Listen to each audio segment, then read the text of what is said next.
Hi hello నమస్తే welcome to GRTV. ఎక్కడైతే కాంగ్రెస్ ఉంటుందో అక్కడ ప్రోగ్రెస్ ఉండదు. రాష్ట్రంలో కాంగ్రెస్ ప్రభుత్వం ఉన్నన్ని రోజులు మన గ్రామాలు పట్టణాలు అభివృద్ధి చెందవు. ఈ కాంగ్రెస్ దొంగల మూటాకు దోచుకోవడానికే సమయం సరిపోతలేదు అని బీఆర్ఎస్ వర్కింగ్ ప్రెసిడెంట్ కేటీఆర్ అన్నారు. ఒకటి మాత్రం పక్కా అమ్మ, సర్పంచులందరినీ నేను చెప్తా ఉన్నా, ఈ 3 ఏళ్లు ఎందుకంటే కాంగ్రెస్ ప్రభుత్వం ఉన్నంతకాలం ఏమి జరగదు. ఎక్కడ కాంగ్రెస్ ఉంటుందో అక్కడ ప్రోగ్రెస్ ఉండదు. మీరు చాలా హామీలు ఇచ్చి ఉంటారు, నాకు తెలుసు. ఇది చేస్తాం అది చేస్తాం అని ఇచ్చింటారు, కానీ కాంగ్రెస్ వాళ్ళు ఏమి చేయరు. వాళ్ళు తినేదానికే సరిపోతలేదు. మీకేమి ఇస్తారు? వాళ్ళు ఏమి ఇయ్యరు. మీరు ఒకటే గుర్తుపెట్టుకోండి, 2 ఏళ్ల వీళ్ళ కథ. ఆ తర్వాత నెక్స్ట్ 2.5 years మళ్ళా మనమే వస్తాం. అప్పుడు మీరు ఇచ్చిన ప్రతి హామీ నెరవేర్చే బాధ్యత మాది.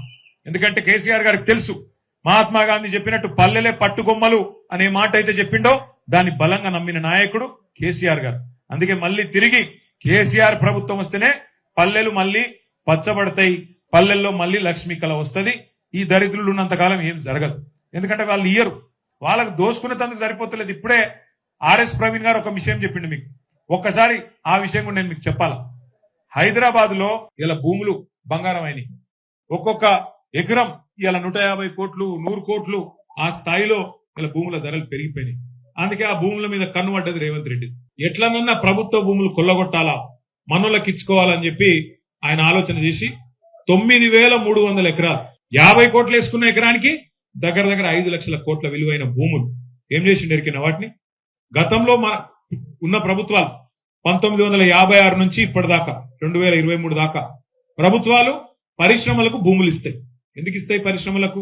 ఈ శ్రీనివాస్ గౌడ్ గారు మహబూబ్ నగర్ లో ఒక పరిశ్రమ ఆయన పట్టుకరమ్మంటే నేను పట్టుకొచ్చిన అమరరాజా అనే పరిశ్రమ 400 ఎకరాలు ఇస్తే ఇవాళ అక్కడ పెద్ద యూనిట్ పెడుతున్నారు, 1000 మందికి అవకాశాలు వస్తాయి. అట్లా పరిశ్రమలకు భూములు ఇస్తాం. అది కూడా ఎంతకి ఇస్తాం?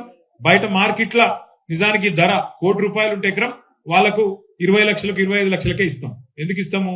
మన పిల్లగాళ్ళకు ఉద్యోగాలు వస్తాయి, రాష్ట్రానికి ఏమైనా ఆదాయం వస్తుంది, రాష్ట్రంలో మంచి జరుగుతుందన్న ఉద్దేశంతో పరిశ్రమలకు ఆటికి పావు షేరుకే మనం తక్కువ ధరకు అగ్గువకు భూములు ఇస్తాం. అట్లా ఇచ్చిన భూములంట ఇప్పుడు రేవంత్ రెడ్డి గారు ఏం చేస్తున్నారు ఎరికినా, వాళ్ళు ఏదంటే అది కట్టుకోవచ్చు. అట్టిగా ఆ పరిశ్రమ యజమానులు ఎవరైతే ఉంటారో అగ్గువకు సగ్గువకు గత ప్రభుత్వాలు ఇచ్చిన భూములు కేవలం రూపాయికి 30 పైసలు కడితే వాళ్ళు అక్కడ అపార్ట్మెంట్లు కట్టుకోవచ్చట, మాల్స్ కట్టుకోవచ్చట, ఏదన్నా కట్టుకోవచ్చట. అసలు ఇచ్చిందెందుకు భూములు? మన పొలగాళ్ళకు ఉద్యోగాలు ఇవ్వాలి. ఇలా ఉద్యోగాలు ఇచ్చింది ఎక్కడనో పోయింది. భూములు మీరు అమ్ముకోండి, మాకు కొంత వాటా ఇవ్వండి అని చెప్పి 5 లక్షల కోట్లు కొల్లగొట్టే ప్రయత్నం ఇలా రేవంత్ రెడ్డి చేస్తా ఉన్నాడు. ఈ HILTP అనే ఒక కథ తెచ్చి 5 లక్షల కోట్ల కుంభకోణానికి తెరదీసిండు. Hi, this is Swathi. Like చేయండి, షేర్ చేయండి, కమెంట్ చేయండి అండ్ సబ్స్క్రైబ్ చేయండి జిఆర్టీవీ.